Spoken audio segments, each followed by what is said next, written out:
Hey guys, this is Chris Martin here with The Real Albuquerque. We have myself, Chris Martin, of course, like I just said, and we have Chloe running around. She'll probably be joining us. I just never know her schedule. She's just playing toys. Here she is. Chloe wants to come say hello to the internet world. Hey Chloe, say hello to everybody. Oh, she's all sneezy. Per usual, Chloe's saying hi, checking in. Today we're going to talk about pretty interesting topic that I was thinking about, and we're training for, and I say training for loosely here, for the Baton Death March. Now, I don't know if you guys know this, but I have been involved in the Baton Death March last year, and I did Go Ruck challenges, the heavy challenge, not the light, the heavy challenge the year before. I have my Go Ruck bag, a GR2, plus my badge of, my GR2 Tough badge, of course, or my Go Ruck Tough badge, of course.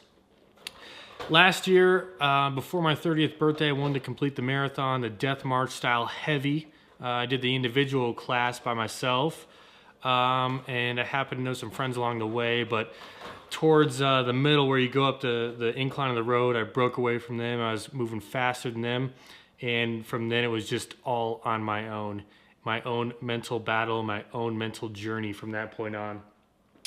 But we're doing this as a group this year with some friends, and a bunch of the other people are preparing a lot and doing it differently, and doing practice runs and all this kind of stuff.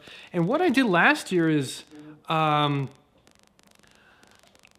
kind of, the topic of this is preparing versus jumping in. And I'm going to go over this in a few ways. I don't know where I learned my style. I don't know if it's because I'm an Aries or I just don't know how I learned it. But ever since I have been a small kid maybe, and ever since I can remember, I don't necessarily worry about the details of a project or a task. I'm not necessarily worried about all the challenge and blocks my head's gonna try to get to me, or I need to sort out all these different things, I need to get all that done. I'm just more of a person who attacks the situation and gets it done. And I worry about those details as they arise and attack. Some people take so much planning and organizing and doing this and making sure that's all right. They get in their head and worry about it and think about all this stuff that, either they don't do it right, they take too long to act on what they were doing, or they psych themselves out about it, or they put mental blocks in the head, or they make things harder for themselves, I think. I've only seen this a few times from the other side, so I don't know. Maybe you guys leave in the comments what it's like to do it from the other side. I mean, preparing and doing all this stuff, getting everything all lined out and then acting. I'm the opposite. I just jump into the task, whether I know anything about it or I don't know anything about it, and I do what I can. I do the best thing I can in the best way possible that I know that I can do. Chloe's gonna come back and join us, it looks like. And why I bring up the Baton Death March and the Go Ruck challenges, my friend Chris Speck, if you're watching or listening, Chris, shout out, of course, love you, brother. Chris Speck wanted me to do, or I wanted to do the Go Ruck challenge, and Speck had done one before, so we got together and we did one in Santa Fe, and it's 26 miles with a 35, 40-pound backpack at night in January. So everybody's lines were freezing in their camelbacks. So I'm talking that cold, and you're going through Santa Fe. We started at 9 and got done at 9 a.m. the next day. And, he was saying, yeah, I'm going to go on a practice ruck. Do you want to come with me? And I said, no, man, I'm just going to do my own thing. And he supplied me with bricks. And how I rolled was I just put the 6 bricks, which is the weight that you need, or a sandbag, but I used the bricks, or you can use a steel plate, but I used the bricks. And I took those bricks, put them in my bag, and I just, put the backpack on, walked from my house to Scarpa's, which is up the street, and kind of walked back. I don't even know if I went that far. I could be just making that up, but I know I went some distance, and I can't remember the distance. And I came back and I said, okay, body, can we handle this? And I did a basically run through the body. Okay, yeah, okay. The back is okay, my body's okay, my legs are okay. I walked. just that short distance, and I did all my mental checks, and I said, okay, we can do this. And I didn't really prepare much past that, to be honest. Now, some people require more preparation. I don't know if I'm just built differently. I don't know. So we went to the Go Rug Challenge, and I did the whole thing and passed, no problem. And I will tell you this, it wasn't easy. Even if I trained, maybe it would have been easier or less easy. I don't know. That's not how I operate. So I went into it knowing in my mind that I'm going to finish whether I die or not. You know, I was going to die first and then finish. You know, if I had to crawl across the finish line, that's what I'm willing to put into this commitment. And I don't like to bog my mind down with preparing this stuff and building all these task lists of things. I like to just attack the situation, and then I'm like, oh, once you start attacking the situation, like, oh, I need to do this, then I can build that out. I just jump in though. It's like when it's like when you get a bike for Christmas. You know, everybody gets all excited about getting a bike for Christmas or their birthday. They don't worry about, oh, I don't even know how to ride a bike. They don't worry about, oh, I've never even been on a bike. You know, you just always ask, I want a bike, and then you get the bike and you jump on and you start riding. You don't read blogs about, the proper techniques of how to ride a bike. You don't read well, at the time when I grew up and had a bike, there wasn't YouTube and there wasn't even the internet. So there was no YouTube of like how to ride the bike, proper bike techniques. I didn't have a podcast to listen to about how to ride a bike. And to this day, I didn't have a podcast I'm sure there's YouTube videos of how to do the Go Ruck, but I didn't do that. I just said, mentally, I know I can do this. And I think most of these challenges in life all come from the way you think. And we talked about this with Kirk in this interview episode that came out yesterday on Tuesday about the 40% rule of how, the SEALs will give it, you basically get gassed out, but the SEALs believe once you get gassed out, you have 40% more left in your body. Your mind may be gassed out, but your body's not. You can do more. And I really learned that in the Baton Death March. After, I don't even know, it was maybe 6 or 7 miles when you start of a 26.2 mile death march through the desert with your 35-pound backpack in near Las Cruces in the White Sands Missile Range. You're going through the Oregon Mountains, and when I was climbing up the Oregon Mountains, and I lost everybody. It's just me and this girl that I met through the group, but everybody has headphones on, and it's really, you're not talking about much. You're not talking about, anything really. And then even at that point, there came a point in time where I got separated from her even, and it was just me out there. And when you're left with all of this, you really, I don't know, I mean, you're kind of, it's a very interesting experience. I would recommend it to anybody. Do these endurance challenges, whether it's, Ironman or 10K or above or something, or maybe even endurance to use 5K, but do something that stretches your mind and puts you in a very uncomfortable situation. And since I did the Go Ruck, this was the natural progression of getting uncomfortable.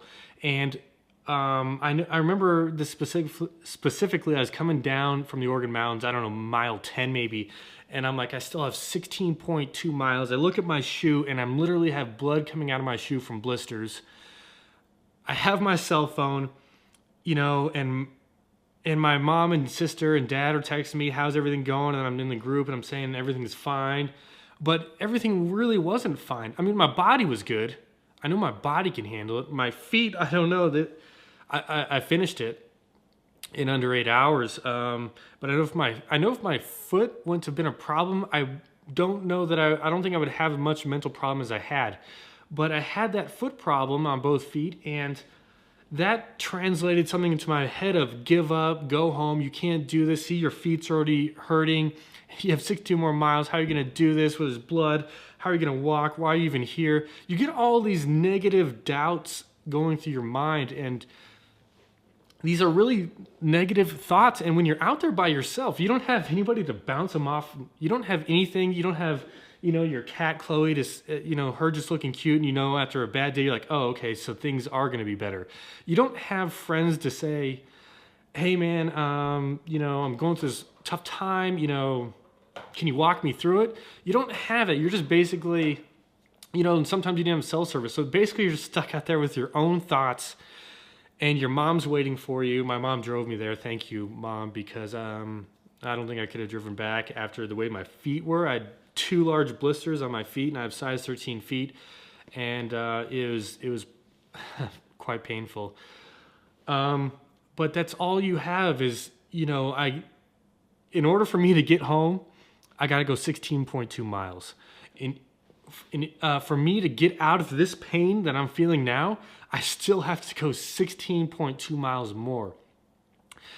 And it really sucked, man. When you're out there, anybody who knows this, who's done a marathon or long distance or anything where you're extremely uncomfortable for long hours, I'm talking about maybe 4 or 5 or more, where you really get to a point where, like, if I just fall over and quit, I still would feel accomplished, and I still know people would say, hey, you did a good job, but I wanted to go past that. I wanted to go to the very end. I wanted that celebration. I wanted the ticker tape. I want to know that I could do this in any situation, that I can handle it.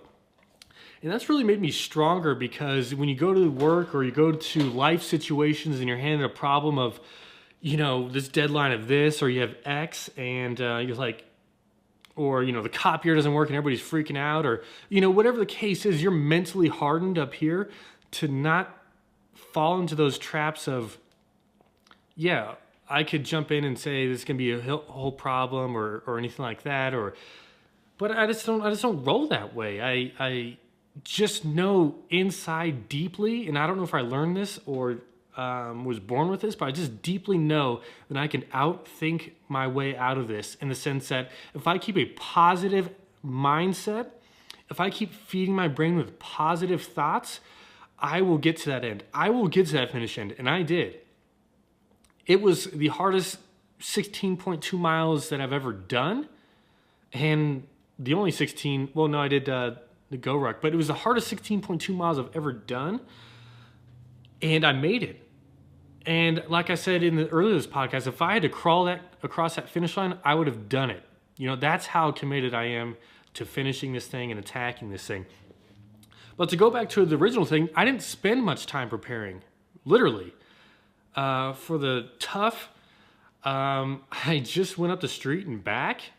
For the baton, I didn't even practice for the whole year. I just did a bunch of hot yoga and went to the gym and biked a lot, on the biking machine, and did hot yoga. And I didn't even practice putting my backpack on.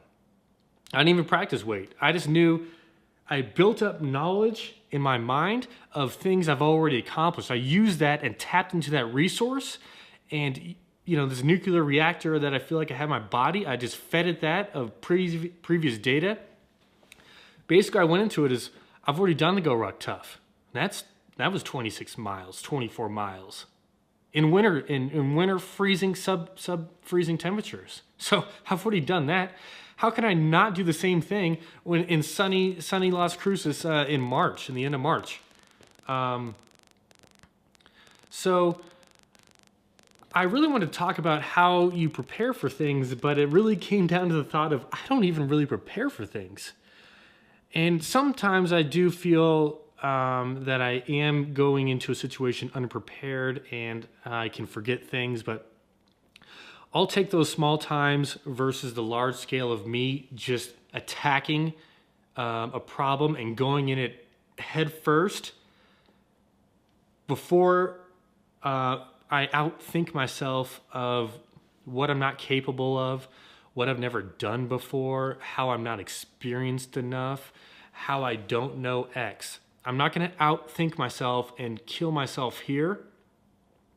I'm going to jump into that problem and attack it so hard that all that other stuff won't matter, because when I'm in the situation, I'm going to take it as I see it and I go.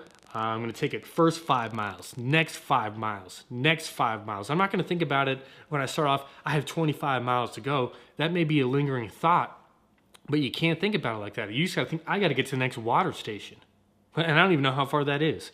Then I got to get to the next water station and the next water station. But if I were to outthink myself, I would say, hey, I didn't even prepare for this a year ago.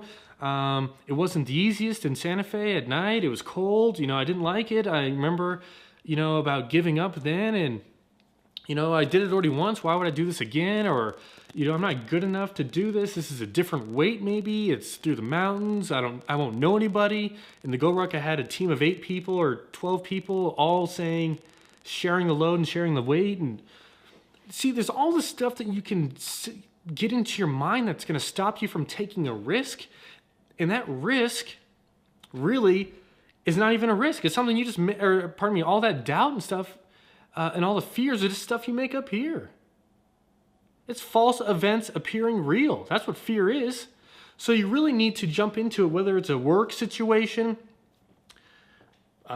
taking a chance on a property, or whatever the case is, or something where you're really uncomfortable, like this death march. You just got to tack it, and that's what I would recommend. Some people will outthink themselves and overwork and then self-doubt and do all this preparation, and when you just got to chill and relax, in some cases, attack it the best way possible, and then move forward and take small steps amicably onto your goal.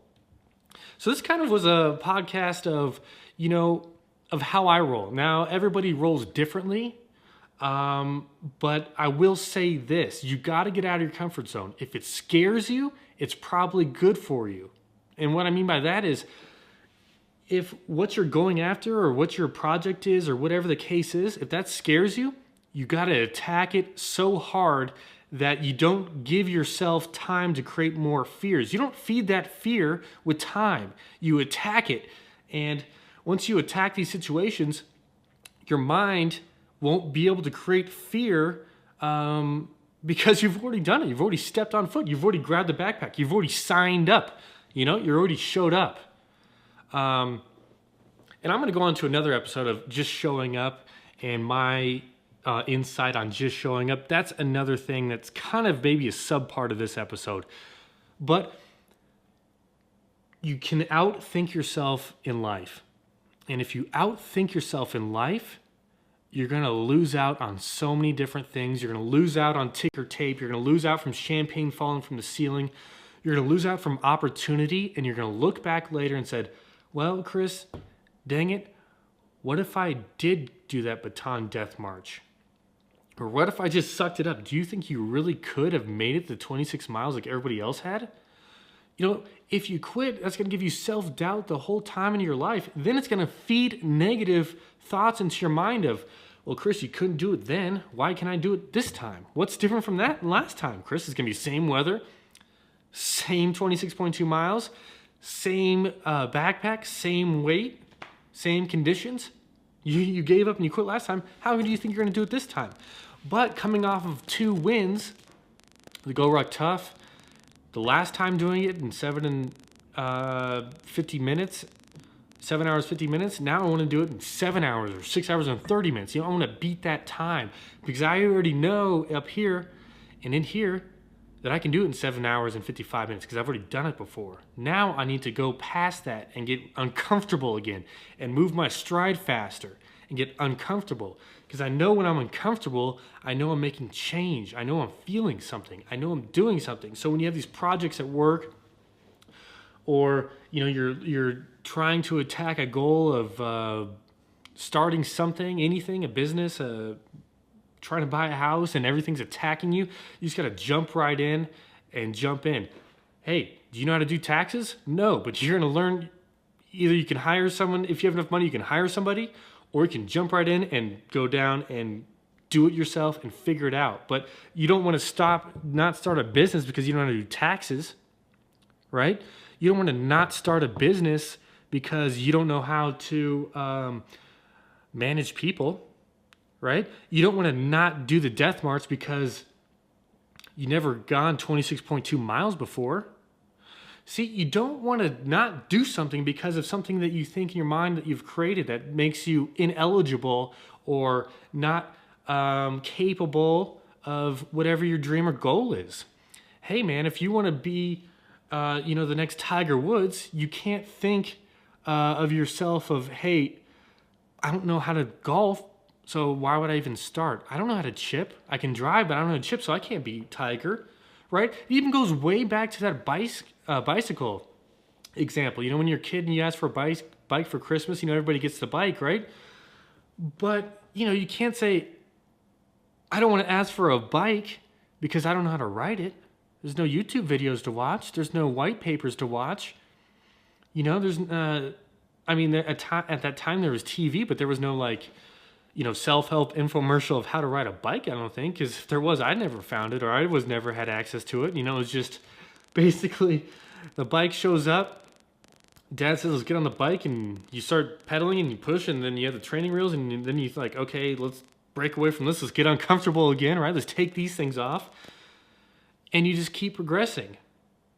And that's just how it goes. And I think whatever I've learned or whatever is in me that just blinds me to whatever that doubt is and that fear is, I call it a blessing, because, you know, just attacking it, I think, and just showing up to any problem or your dream or your goal is going to be 90% of the work. I don't know that I would guarantee that number, maybe even higher. You know what I'm saying? It's not lower though. I would say, and I'm going to go over this more in the showing up episode. I put that down as an episode to run for you guys, but showing up is another facet, and it kind of goes into this, but this episode, this episode is just of, don't not start something because you don't think you're prepared, or you don't think you're good enough, or you don't think you're qualified, or you're not smart enough, or you're not educated on the topic. Look, you don't have to be educated on the topic. You don't have to be qualified for the job. You don't have to be, a marathoner guy to do this baton deal. You don't have to be anybody. I see women there, I see young kids there, and I'm looking at, hey, if these guys can do it, why can't I do it? They're fighting the same battle in their head that I am. I know they're fighting the same battle, but somehow they're not listening to that battle, or they're fighting it in such a way that, yes, I can do it is going to be louder than no, I can't. And that's what I found on my journey there. The battle in my head was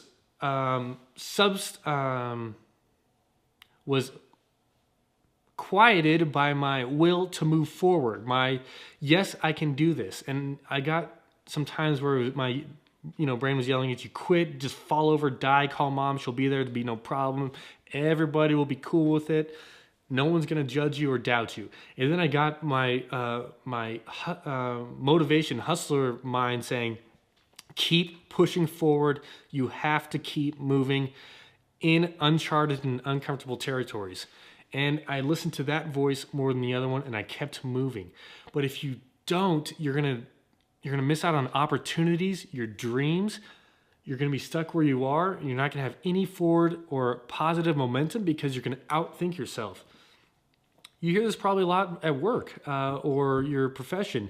People say, well, that's not part of my job. Yeah, so what is your job? Staying there and not growing? Is that part of your job? No, you write on your thing. That's why we have performance reviews. Part of your job is excelling and going to uncharted territory, moving forward and growing and expanding and getting more ground for your kingdom. It's building yourself. That's what your job is. But so many people won't start something because they, A, think it's not their job, or B, they don't know how to do it, or, I'm not qualified to do that. Well, I'm not qualified to do it either, but I'm still going to try, right? You think I'm qualified to do it? I'm just a skinny 6'3" guy from Albuquerque. I'm not qualified to walk 26.2 miles. Heck, I didn't even practice the whole year. How am I qualified, right? But I showed up, and I got the right mindset, and I didn't let my thoughts trample me. I let my thoughts raise me up, right? So you really have to think about it as a mindset through all of this. What are you really trying to tell yourself? Are you going to tell yourself thoughts of lack? Or you can tell yourself thoughts of prosperity and abundance and success? What are you going to tell yourself? And it really all starts here. This is where the battle starts, and this is where the battle is going to end, all right up here in your mind. So if you can keep your mind right, and keep winning the small battles up here, you can do anything. I'm talking anything. You want to go to the moon? If you believe it up here and you work for it, and you take small steps, hey, next month I'm flying to Houston. I don't even have a hotel. I don't even have a place to stay, but I'm going to go to Houston because that's where Cape Canaveral, or that's where Kennedy, or that's where NASA is, right? Right? I mean, that's where you got to go. Or actually now it's closed or something. So I got to drive to Las Cruces from Albuquerque, right? Because that's where SpaceX is going on. That's where Blue Origins is happening. If I want to have any chance, I got to move there and start meeting people. I got to start working out. I got to get in space ready shape, right? But I can't do that if I don't even leave my house. If I just stay here and think about, well, that sounds like a great idea, but no one else in my family has been an astronaut. All my teachers at school say I can't be an astronaut. My friends say I'm silly. That's impossible.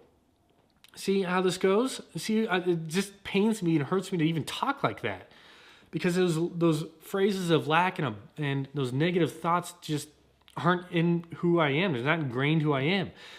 I'm going to think about every possible positive situation there is when I'm going into uncharted and even charted territories. Because even when you're in charted territories, stuff you've done all the time, every day, you're going to get into a problem where you can outthink yourself and kill yourself through your thoughts. So I'm going to end you guys with that thought and that kind of bombshell. Over the last 25 minutes, really it comes down to, if you listen to what I'm talking about, all up here, right? It's going to be all up here. Your battle, your war, everything's going to start up here and it's going to end up here. So you really ultimately decide where you go. Are you going to be a victor in your battle, or are you going to be a loser? Are you going to gain ground for your kingdom, or are you going to stay where you are due to negative thoughts, right? And thoughts of lack and thoughts of I can't do it?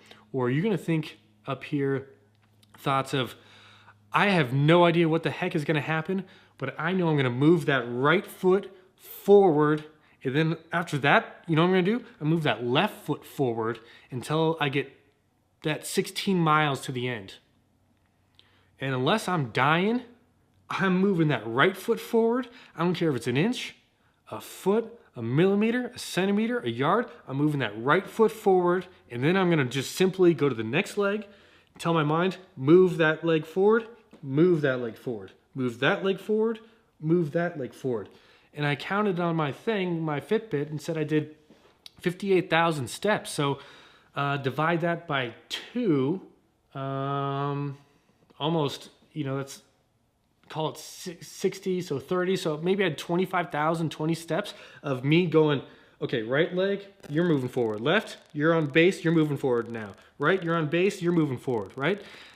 And if you can just go into life of that mindset of, I don't have to know the end game. All I have to know is I'm going to show up, and I'm going to have a positive attitude, and I'm going to win the battle up here through all the challenges that Seth Godin calls it your lizard brain. Some people call it that horse. That you're riding the horse, and the horse is going to do whatever it wants, and you're in control of the horse.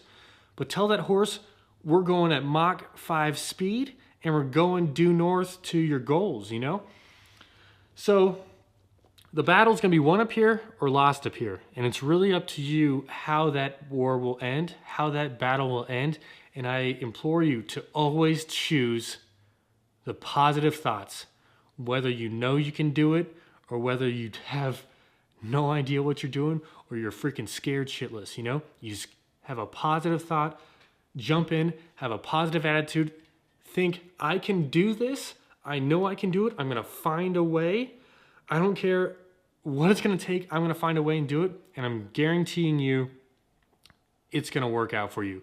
You'll find a way as long as you keep winning the battle up here. All right, guys, that's today's Wednesday message of, I started off of why I don't necessarily prepare for much, large things in my life, and ended with why that is because I just attack the situation with such positive attitude that I'm not going to talk myself out of it. I'm just going to jump in there, whether I know what I'm doing, whether I'm experienced or not. I'm gonna jump in and try it. Now, I'm not saying every time I win. Sometimes I do fail, right? but I didn't fail because I didn't try. I didn't fail because my mind said I was not good enough. I failed simply because this wasn't the path, or I'm not Usain Bolt, right? I can practice all I want and try and have a good attitude and try to go for hurdles or fastest, 100 meters, but if it's not meant to be, it's not meant to be. But I've never failed from not showing up. I've never failed from giving up.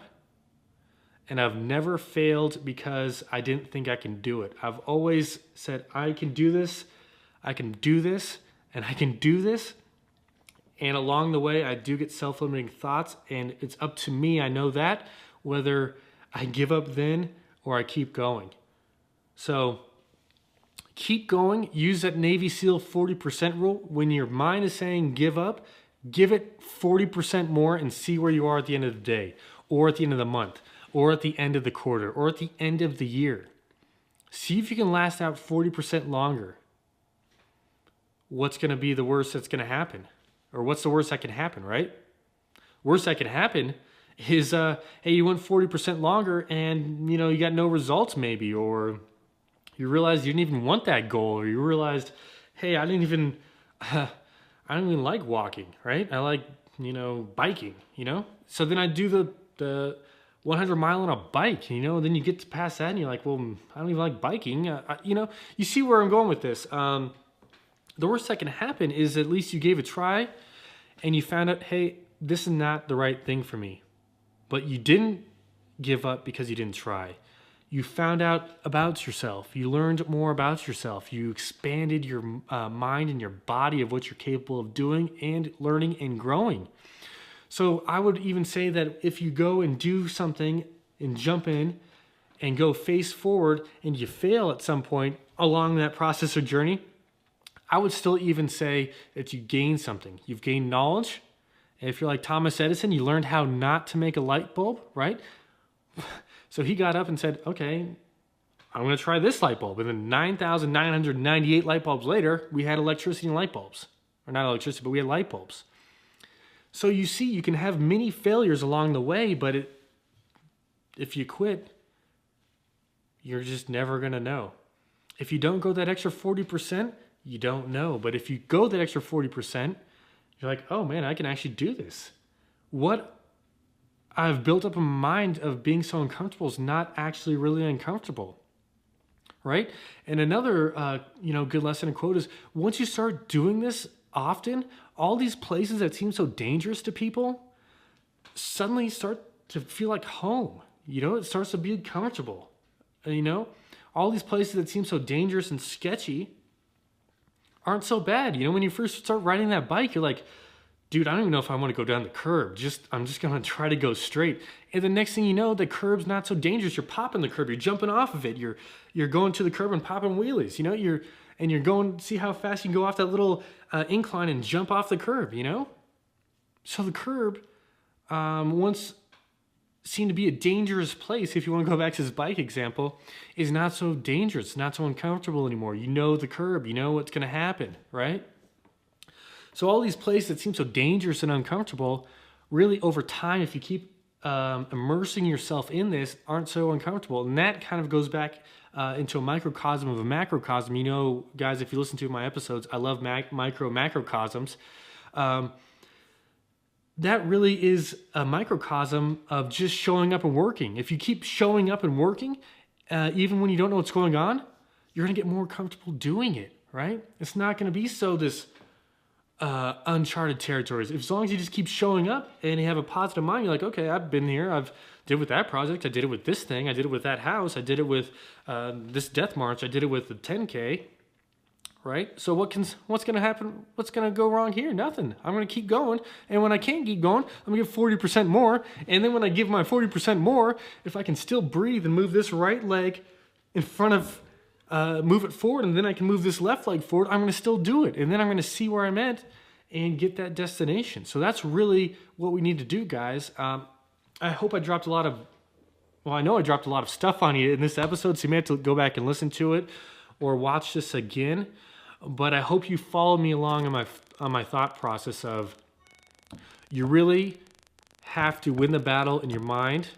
If we could do bullet points of this episode, one would be win the battle in your mind, show up,